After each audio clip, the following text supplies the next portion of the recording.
अस्सलाम वालेकुम नाजरीन, आप देख रहे हैं एशियन न्यूज़ HD। ख़बर शामिल कर रहे हैं बुरे वाला चक नंबर 329 EB में चौधरी अकबर सुलहरिया मरहूम की तमाम फैमिली की जानिब से फ्री दस्तरखान का अहतमाम किया गया, जिसका बाकायदा आगाज़ कर दिया गया।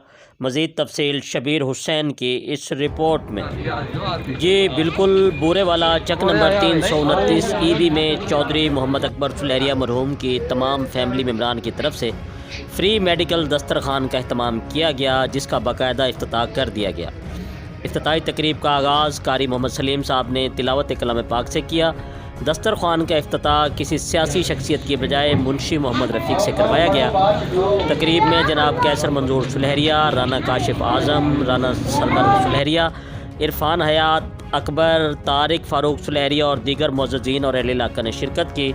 इस मौका पर तमाम फैमिली मेम्बरान का कहना था कि हमने ये कार खैर और नेक काम अपने बुज़ुर्गों के इसाले सवाब के लिए शुरू किया है।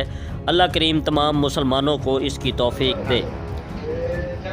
जी, मज़ीद ख़बरों और अपडेट से बाखबर रहने के लिए देखते रहिए एशियन न्यूज़ HD।